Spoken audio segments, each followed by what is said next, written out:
Boa tarde a todos. É um prazer estar aqui debatendo a Universidade Estadual de Goiás. Quero cumprimentar a todos da mesa na pessoa do vereador Luciano Pedroso, que se dispôs a fazer essa audiência e a ouvir um pouco o que a comunidade tem a dizer diante das coisas que vêm acontecendo nos últimos tempos na universidade.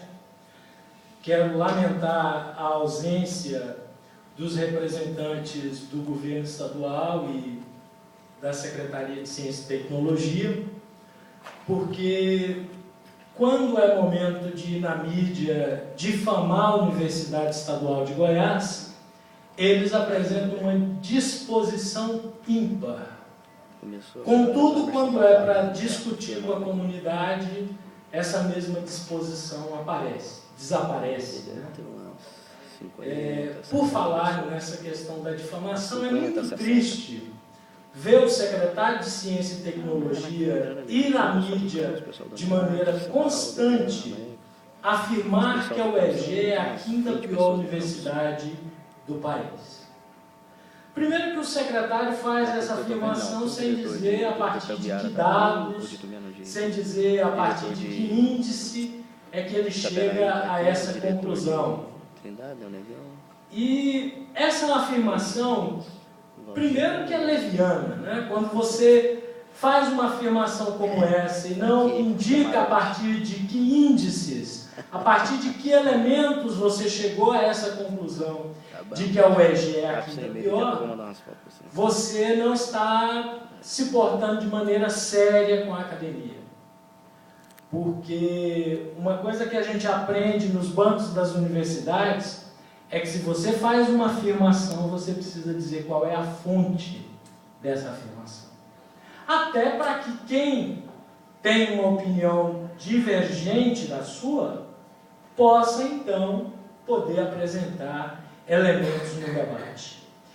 E eu só quero apresentar um elemento com relação a isso, da universidade ser a quinta pior do país, é que de fato, se nós consultarmos qualquer site, pode ir no Google, não precisa fazer uma pesquisa muito apurada, não. Qualquer site desse, você consultar o orçamento das universidades públicas do Brasil, você vai constatar que a UEG possui o pior orçamento entre as universidades públicas brasileiras. Pior do que o orçamento da Universidade Estadual da Paraíba, pior do que o orçamento da Universidade Estadual do Maranhão. Aliás, o Maranhão é um caso exemplar, né? A Universidade Estadual do Maranhão, ela recebeu no ano de 2010 158 milhões de reais para o investimento nos seus cursos.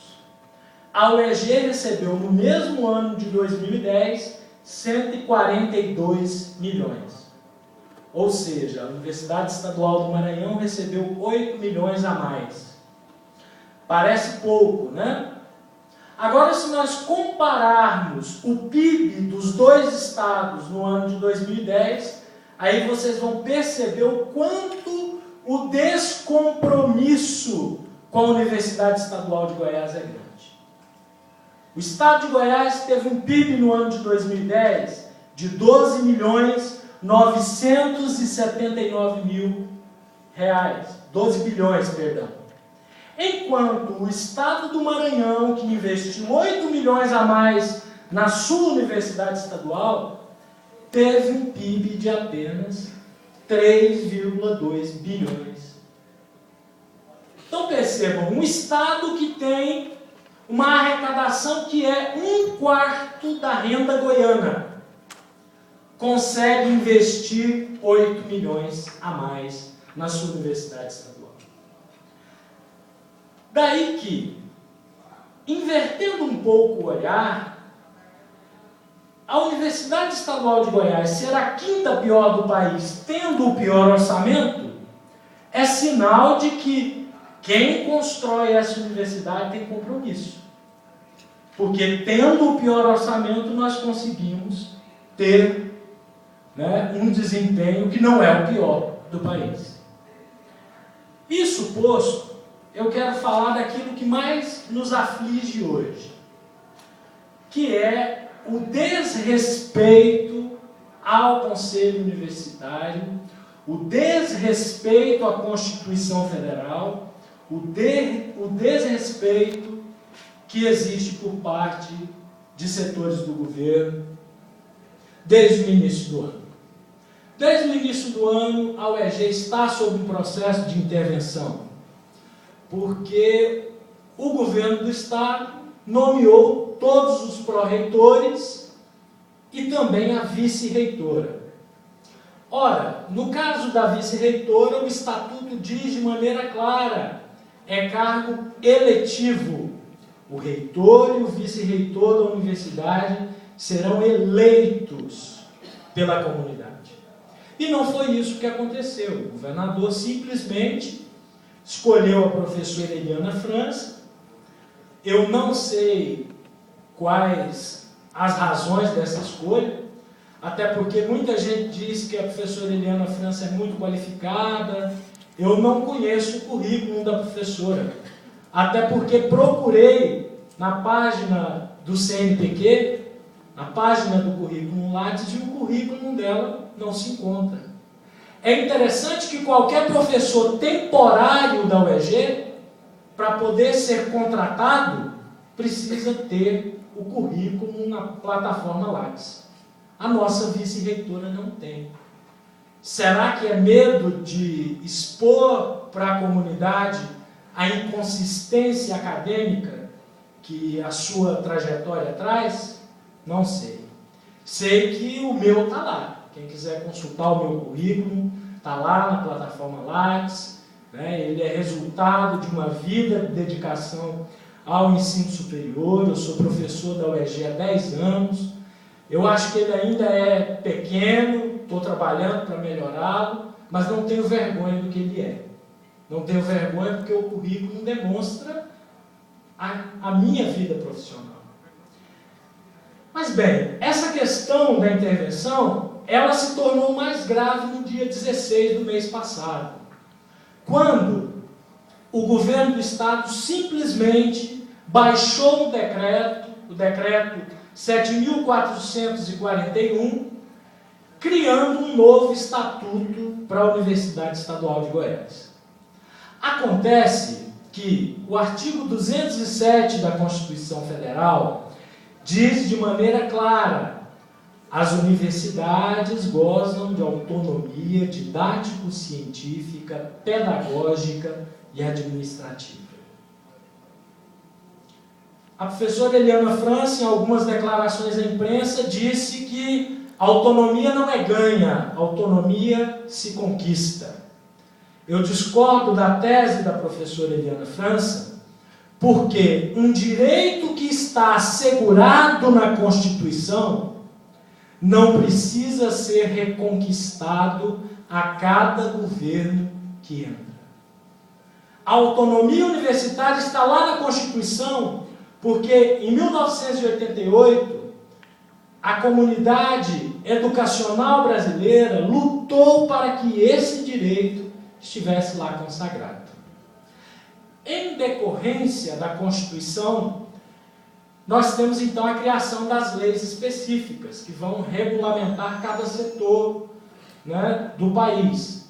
No caso da educação, a lei específica é a LDB, Lei de Diretrizes e Bases da Educação, que, como um desdobramento do artigo 207 da Constituição, diz o seguinte: o artigo 207 diz: as universidades possuem autonomia. E aí o artigo 53 da LDB diz: no exercício da sua autonomia, as universidades têm o privilégio, o direito de criar e reformar os seus estatutos. O governo do Estado não pode, de maneira unilateral, reformar o estatuto da universidade. E foi o que aconteceu. O governo simplesmente baixou um decreto alterando o estatuto, sem que o Conselho Universitário tivesse aquela minuta de estatuto que nós enviamos para a Secretaria de Planejamento respeitada. A minuta que nós enviamos, ela foi totalmente alterada, de maneira unilateral, e o que ocorre então é que a autonomia da universidade foi ferida, é que o nosso estatuto foi ferido, é que o Conselho Universitário foi desrespeitado. Isso posto, eu quero dizer a vocês uma coisa. Nós, da Associação dos Docentes da UEG, não estamos nos limitando às audiências públicas. É claro que uma audiência pública é importante que a comunidade conheça, mas eu quero informar a vocês que na sexta-feira agora, nós da ADUEG demos entrada no Tribunal de Justiça a uma ação contra esse decreto. Nós estamos solicitando que esse decreto seja revogado. E caso o Tribunal de Justiça de Goiás não se pronuncie, nós iremos recorrer ao Supremo, porque é matéria constitucional. É matéria constitucional e nós não vamos abdicar desse direito. Nós não vamos nos intimidar diante das ações truculentas que nós estamos presenciando dentro da universidade. Ontem nós tivemos notícia de uma coisa absurda. No domingo foi publicada uma matéria no jornal Opção que apresentava um pouco dos nossos pontos de vista, e nós tivemos a notícia de que os computadores da Universidade Estadual de Goiás não conseguiam acessar essa matéria. É a volta realmente da censura. É a volta do momento mais triste da nossa história. Mas é em momentos como esse que a gente consegue encontrar forças para estar unido, para estar debatendo, para estar discutindo com a universidade. E eu quero terminar as minhas palavras dizendo o seguinte: uma das coisas que o governo tem colocado como o maior problema da UEG é a sua quantidade de professores temporários. A UEG hoje possui mais de 70% de professores temporários. Ora, o temporário não é culpado da sua temporalidade. Ele é temporário porque o governo do Estado não realizou concurso público. Ele é temporário porque ele não teve a oportunidade de se efetivar. E não adianta querer culpar esses profissionais que dedicaram 10, 15, 20 anos da sua vida à Universidade Estadual de Goiás. Eles não são culpados dos problemas. Quem criou a universidade foi o governo do Estado. E quem tem responsabilidade com a universidade tem que ser esse mesmo governo. Ninguém é contra mudanças, desde que essas mudanças sejam debatidas e a sociedade seja ouvida. Desde que sejam mudanças que venham para beneficiar a universidade. Desde que sejam mudanças que pensam a universidade como um patrimônio dos goianos que deve durar 100, 200, 2.000 anos. Né? A Universidade de Coimbra, por exemplo, ela é uma universidade que tem 1.000 anos de existência. E nós queremos que a Universidade Estadual de Goiás tenha mais do que isso, que ela tenha milênios de contribuição com o Estado de Goiás. Até porque nós entendemos que, de fato, quem são temporários são aqueles que estão no poder e pensam que são eternos.